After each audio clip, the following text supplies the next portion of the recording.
Prince Charles and his servants arrived at the city, and the prince went to the Queen. "I want to marry the princess," he said. "What do I have to do?" The Queen answered, "You will have to do 3 things. Do them well. Then you can marry the princess." "What is the first thing?" asked the prince. "I have a beautiful blue jewel.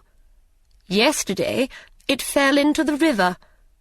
Bring me the jewel before the sun goes down." The prince went back to his servants.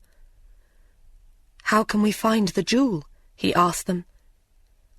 Quick Eyes took his hand from his eye. "I will look for it." He went to the river. "There it is, over there." "I can't see it," said Long Arms. Then Fat Man opened his mouth and drank the water in the river. A short time later, the river was dry. Long Arms got the jewel and gave it to the prince. The Queen was very angry when she saw the jewel. Then she said, "Tomorrow I will give this prince a very difficult job."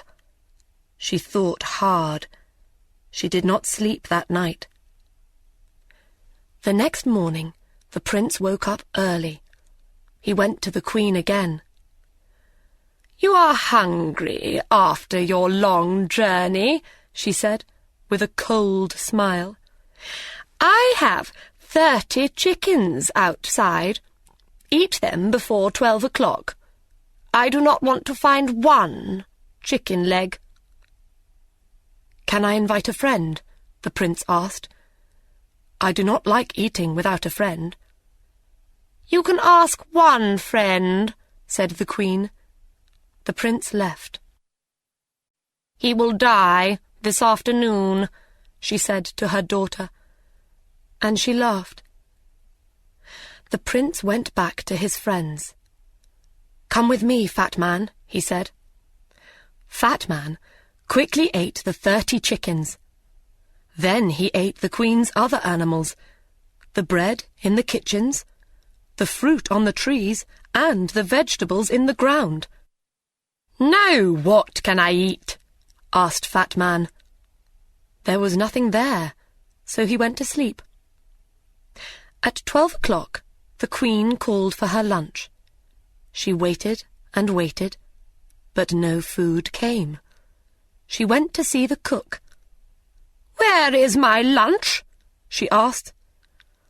"A fat man ate everything in the gardens and everything in the kitchens. There is no food." The Queen got angrier and angrier. Then she thought of a plan. "Ha-ha!" she laughed. "Now I will catch him." The prince came to her on the 3rd day. "Will you eat with me tonight?" she asked, with a lovely smile. "And after that, would you like to sit with the princess for 2 hours?" "Yes," answered the prince. "I would love that." "You will not fall asleep when you are talking to the princess?" asked the Queen. "Fall asleep?" cried the prince. "Never." "When a person falls asleep with the princess," said the Queen, "the princess disappears by magic. Then that person dies." The prince put on his most beautiful clothes. He ate with the Queen. Their conversation was very cold. Servants brought wonderful food and wonderful drinks. Then the Queen took him to the princess. They climbed up many stairs to a high room. The princess sat sadly by the window.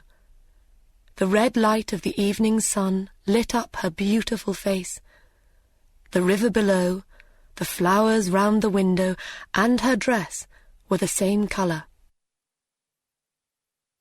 The prince sat near the princess.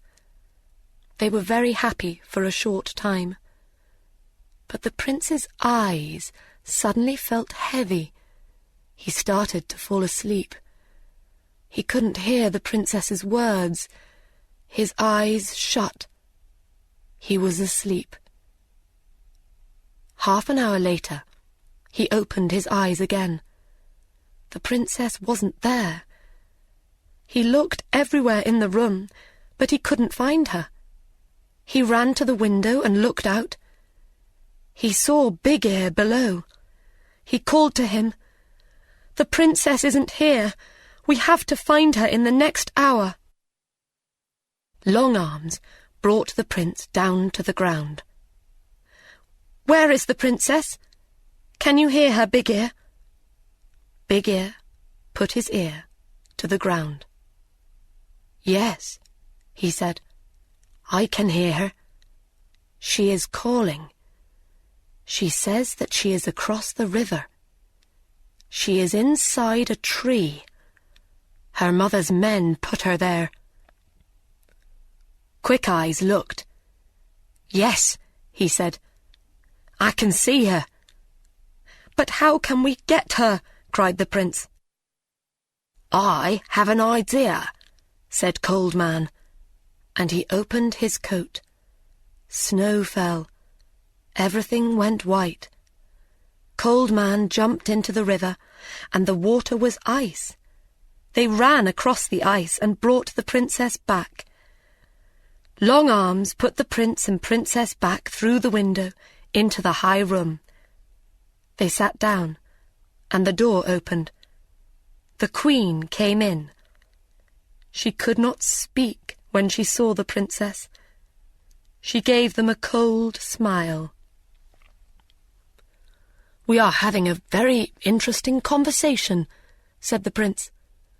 "We are talking about trees and rivers." "Come with me," said the Queen. "It is night. Your bedroom is ready.